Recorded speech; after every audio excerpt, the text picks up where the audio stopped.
Coming up, Royal Palooza. Like it or not, Harry and Meghan's trip down the aisle has been the talk of the town. Let's see if Britt cares about it. Plus, the left going to bat for gang members after President Trump calls them animals, or is it just another dose of fake news? Sticking to her guns, a college senior's Second Amendment-themed graduation pictures go viral and get major backlash, but she says she'd do it all over again. And later, the debate that is dividing the country, and it has nothing to do with being a Democrat or a Republican. Like it or not starts right now.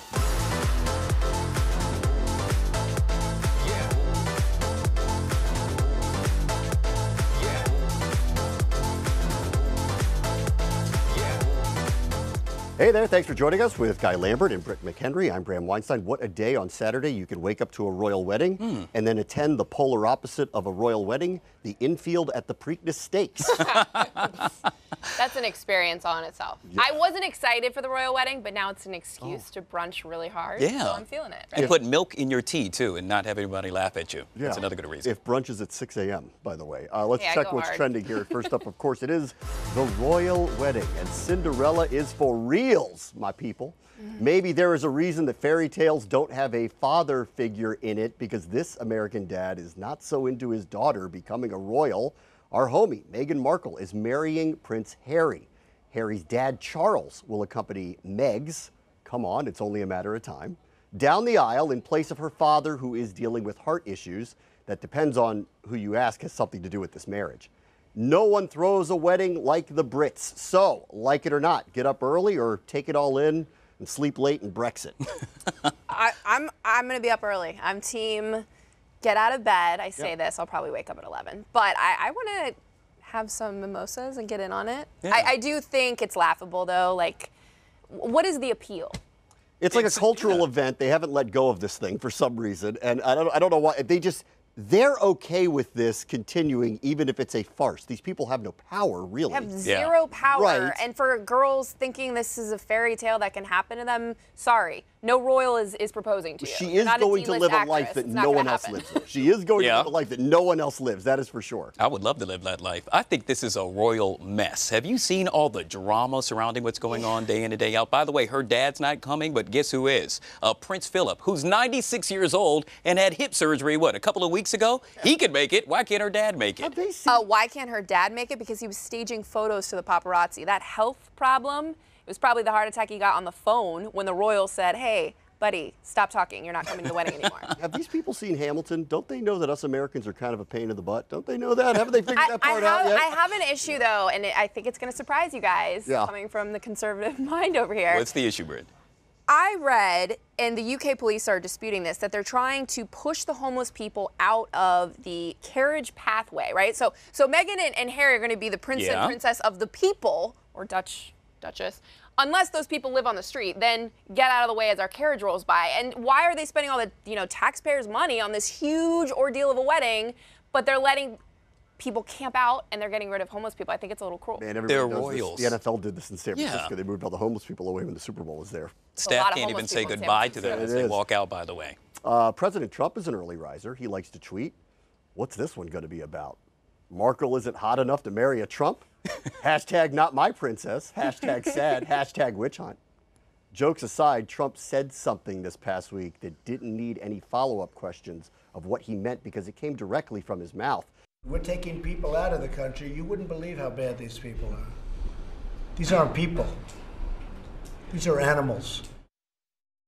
During a roundtable discussion regarding California's sanctuary laws, Trump referred to, as you heard there, members of the MS-13 gang as animals. Now, initially, this was portrayed as him classifying a lot of illegal immigrants that way, but he did clarify that he was talking specifically about this group. So, like it or not, should we be calling anyone that? Yes. For gang members that rape women, traffic them across the border, kill people for initiation, I think actually, you know what, I'd say no, because that isn't fair to animals. That isn't fair to animals. These are ruthless people, and I didn't expect the Democrats ahead of the 2018 midterms to die on the hill of gang members are people too. Like, seriously? Am I the lone person in thinking? No, you're actually right, Britt. You know, there's a couple of things here. That comment was taken out of context. Yes. He actually was talking about the gang MS-13. Let's just admit it. Yeah. However, we have to keep in mind, you ever hear the story about the guy that cries wolf all the time? The president has cried wolf so many times with regard to what he said about undocumented illegal aliens that you would think that he might have been saying what he was saying about all illegal aliens. And then second of all, shame on the Democrats for actually, yes, it was fake news at the end of the day because it was taken out of context. Right. And it was used in the wrong way as firepower. It wasn't that long ago that he classified Mexicans as rapists. Okay? Yeah. And so that was a generalization that was uncalled for. And here's what I would say most. When are we going to be leaders in decorum again? Because at some point we need to be there. I don't disagree with you that these people need to be handled harshly. Do you describe any human being as an animal, and is that fair? And where does that classification go to? That's what I don't like about the discussion of all of this. I agree with you as well, though. This was taken out of context. It shouldn't have been. It really shouldn't. Within the past week, we've seen Democrats say, Nancy Pelosi, that they're going to raise taxes if they take control of the House, put Ivanka Trump on the cover of the New York Daily News and call her daddy's little ghoul, and try to, in my mind, sort of embellish and support Hamas terrorism. She was tone deaf to what was happening in that country on that day, though. She was. The entire Trump family was tone deaf to what was happening on the border. Of course that's going to happen, Bram, on the border if you open an embassy in Jerusalem. On any day, though. By the way, I didn't make mention of all the things Republicans have said as well. Speak English or shut up, senor. That was the message from a New York City lawyer to the employees of a Big Apple sandwich shop. Clients at your staff is speaking Spanish to customers when they should be speaking being very violent. I mean, sometimes they do. Every person I listen to, he spoke it, she's speaking it, is America. So who's that jerk? That's Aaron Schlossberg making a fool of himself on camera. Now he's paying the price. After the footage went viral, he has been kicked out of the office space where he ran his private law firm. He will also need a lawyer of his own after a congressman filed a complaint about him to the state Supreme's disciplinary committee. That means he could be sanctioned or even disbarred. So like it or not, racism or xenophobia, front and center in America. A lot of people have said a lot of bad things that have just been caught on tape and have been put out there to disseminate and to digest. It doesn't make what he said right. He got chased by paparazzi the other day. He had turned an umbrella into a cave and tried to hide behind it. That was amazing to watch it happen. That's it. I'm not defending him. He was ridiculous. Look, as someone who has had a viral video go out there 3 years ago, I am not in any way defending what he said or his behavior, but I also don't like our culture on the internet of wanting to completely destroy people's lives. To your point about the paparazzi chasing him down, at what point, this is a question to you two gentlemen, do we say he was in the wrong, but maybe we just kind of stop? Because a week from now, will people still remember his name? No. Did you apologize after your thing? I was about to say that. I did. Okay, this guy hasn't. Yeah. But in some ways, the apologies make it worse, though, because then I think the social media mob feels that their voices have power, and it's like going out for blood. I'm not saying one way or the other. I'm just saying sometimes the apology front, as I experienced, I felt made the backlash even worse. Yeah, but for him, you were a public figure. Yeah. He isn't. This could go away. Well, it is now, but it can go away very quickly, right? He's a private lawyer. This could go away immediately. This is going on now. People are chasing him down the street because for some reason he can't bring himself to apologize for saying horrible things to somebody in a restaurant. By the way, I'm going to make this a political issue. This really stems from the rhetoric that we hear coming from the White House, and it has really emboldened people, especially racists, to come forward and just act as they want to. That's a prime example of it, in my opinion. Okay. Like Just gonna, like it or not, move on to what's coming up next. It's the debate dividing the country, and it has nothing to do with what side of the aisle you sit on or the heated arguments we just had. Coming up next, we're talking Laurel or Yanny. Like it or not, Yanny.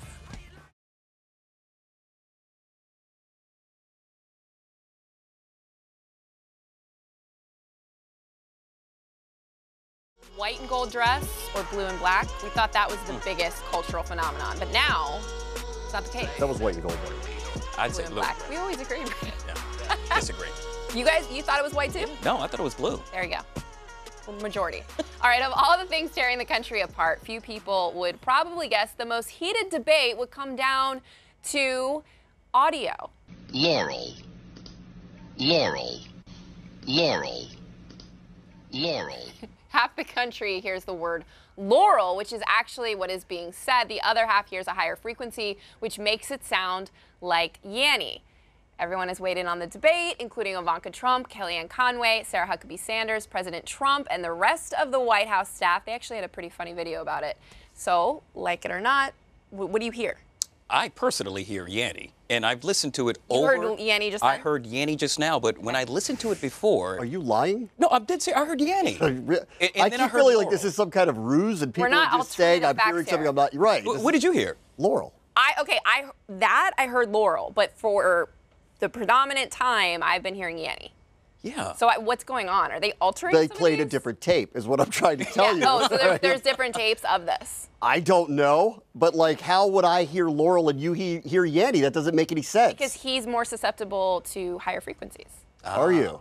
So is that a good thing or a bad thing? It's terrible. So, am I kind of like a dog or what? Considering we're on Team Yanny, I'm going to go with we're just higher thinking. Is that what it is? Higher frequency? But you said you heard Laurel. You said you heard both, which is a ridiculous thing to say in this moment. Because I think some of it's gone so viral. No, I think it's gone so viral that some of the audio has been a little changed. There's different clips of it everywhere. I think so too. But if the answer is what did you hear and you say both of them, that's just flatly not true. Well, then something's wrong with me. Well, but we didn't need the audio to tell you that. And then the right ear, or both. What did you hear? I don't know. Conservative commentator picking a fight with some of Hollywood's comedians now who happen to be liberals for not being married or having kids. Plus, we've got a college student sticking to her guns over her Second Amendment themed graduation shoot. Like it or not, we'll be right back.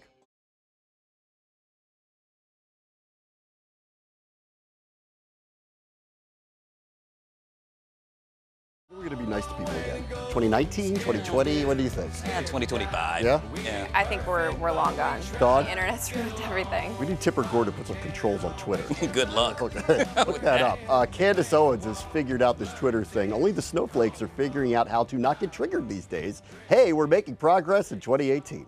Owens of the conservative student group Turning Point USA / Kanye BFF pondered on Twitter if something, quote, biochemically happens to women who don't have children, and tweeted this theory at 3 famous comedians, including Sarah Silverman, who took the high road in responding by saying she hopes Candy can find happiness and not by trying to make people feel bad. Like it or not, how about well-meaning people just hand Twitter over to the trolls and let them fight it out with each other from this point forward? I don't like it. She's such a fraud. I'm sorry. I'm saying it right here on the show. You do not go 20-plus years of your life being as extreme liberal as you can get within the span of 2 years being, near alt-right, in my opinion. She will say she won't. But she's been empowered because one rapper tweeted about her and feels now that she can insult all women, both Republican and Democrat. I don't have kids. You don't agree with anything she says? I think she's really inflammatory. And I say this as in some of you watching, I'm trying to be more nuanced in certain opinions because to be just extremist, why do you look at me like that, Graham? Wait, am I wrong? I mean, you don't have kids, so is there something biochemically wrong with you? No, that's the question. It is Who asked that question to begin with? Here's the easy trigger answer to all of that, which is to go to some kind of defense of let me have your scientific background and where this theory came from, but why even continue a conversation? You know what it is? It's as absurd as something like that. It's called clickbait. It's 3 women who have more followers than she does. Yeah. Right. If they respond, it will give her more retweets, it will give her more followers, it might get her trending.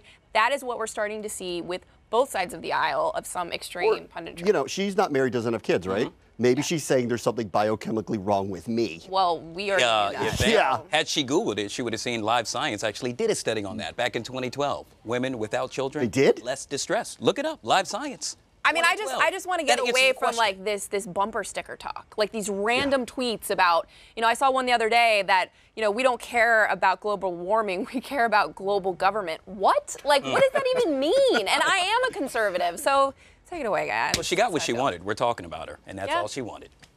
Begrudgingly. So the Roseanne reboot proved conservative comedy is red hot, and the TV gods must have heard Britt's wish, because now Tim Allen is getting another shot. Just a year after ABC canceled Last Man Standing, Fox is bringing it back. Many critics of the decision to ditch the show blamed Allen's vocal right-wing beliefs. Allen denied that was the case in an interview this week, but says he's not going to pull any punches or worry about offending anybody with his political views. So do we even have to ask Britt? Like it or not? I like it. He had a great show. I remember back last fall, I had an opportunity where I got to meet him, and he said, look, we have 20 more episodes in the tank, at least. I think he's had a good career. I like to see people getting a second chance. And I think it's a voice that needs to be heard. I think there need to be some different options in the media outlet. So good for the conservative. Ratings drive this stuff. Yeah, you had great ratings. It's really what it is. It's ratings drive this stuff. If this is what people want to see, the ratings will go up and he will have more jobs and more shows. I thought President Trump said something really funny the other day. He said they're going to ask for an extension for me beyond 8 years because their ratings are going to tank. And he's right. And he's right about that. No one moves the needle like him. Tim Allen is probably going to have some very conservative-leaning comedy. And you know what? America has an appetite for it right now. It's exemplified by what's happening with Roseanne. I don't have a problem with that. Yeah. If this is what people want to see, it's ratings. They're in the business of selling shows. And if he can sell a successful show, then that's what it is. They saw the ratings of Roseanne, second to the Super Bowl. And they said, well, who cares about what happens within the show with regard to his political views as far as I'm concerned? If it's a good show, good entertainment, let's go for it. Yeah. Good for him. All right, next up, Second Amendment pride or white privilege. I hate that phrase. Shocker. Kent State student went viral this week after posing for graduation pictures on campus with her AR-10 and a cap that says, "Come and take it." She said she did it to draw attention to the insulting campus gun policy that allows guests to open carry, but not for students. And despite the backlash, she's sticking to her guns, telling Fox and Friends that she would do it again. So, like it or not? I actually, believe it or not, like this. And I'm going to tell you why. Because she was no longer a student when she actually carried that gun on campus. She actually applied for a permit, got that permit, and did whatever she wanted to do. With regard to the white privilege, that's where it gets kind of a gray area. A lot of people are saying, well, hey, she has white privilege because she was able to actually get the permit to carry the gun. Well, I don't necessarily know that. Wasn't there. I've never applied for a permit as an African-American to know that. But what I can tell you is that as an African-American, I've been in a situation before where I said, you know what? I'm not quite sure if I would have gotten the same treatment if I would have walked around with an AR-10. If I just walked, exactly. So that, who knows? Who thought this law made sense? Like, we don't trust our students with guns, but those guests, come on down. Whatever. It is a little tone deaf to the idea of what happened at Kent State years and years and years ago. Okay. I think we're tone deaf to the whole country right now. There are a lot of shootings. I do too. I do appreciate her message because it's a different message than some people who've just said, you could pry the guns out of my dead cold hands type of messaging, which has been going on, as opposed to this, which is, I'm trying to make a statement about laws that don't really make any sense here, and especially in a very trying time with gun violence in this country. So I appreciate that she did that for that reason, and it's not just the picture here that we're looking at and overly reacting to. You know, this is a red meat topic for conservatives, and I feel like what we're seeing now on social media is all these posts, Instagrams at the shooting range, and it's so cool, and let me keep my 2A rights, when really they probably never picked up a gun in their life. So I think that you can want to dispute a policy, that you can want to champion your freedom, but like optics might have been a little bit better here. Look at what happened in the shooting at Santa Fe High School today. Finally tonight, is U2 the one when it comes to the list of best American bands? Like it or not, we're going to make the case for Bono and the Boys next.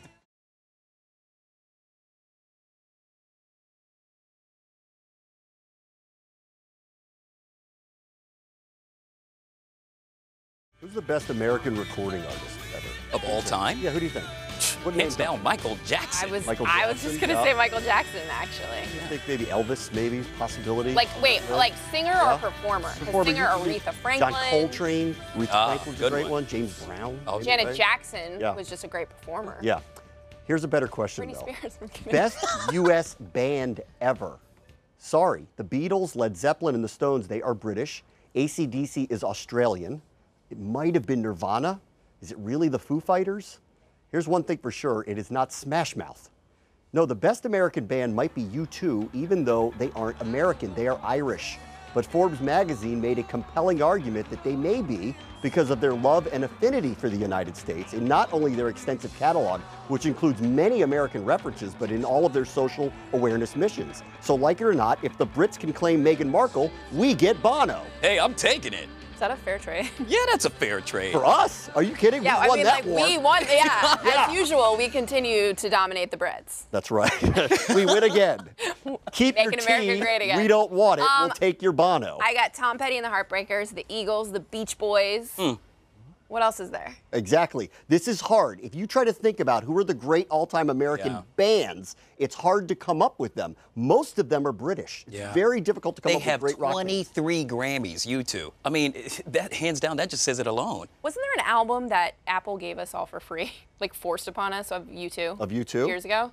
I think Forced they did upon that. us? I think there was a free U2 album they pushed out. We'll take it with open arms. I love U2. My father loves U2. I attended the Super Bowl the year after 9/11, and they played in the Superdome that year, and they scrolled all of the names of all the victims from 9/11 on the walls of the Superdome, and it was one of the most amazing experiences of my life. And I associate them that way as well, as kind of part of American history. And it's true, if you go look at their catalog, they mention America and their love for this country over and over and over. You know what's funny is like U2 is the quintessential music for dads that like can't really dance and have the women in the back. Just like that's U2. That's my dad.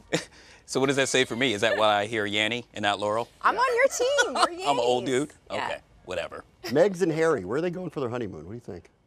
Where do you go when you have all the money in the world? Huh? Wherever Kentucky Fried Chicken. That's what Anywhere Harry in the loves. world. Chick-fil-A. Oh, okay. I'll be at the Preakness. I'm losing my mind just a little.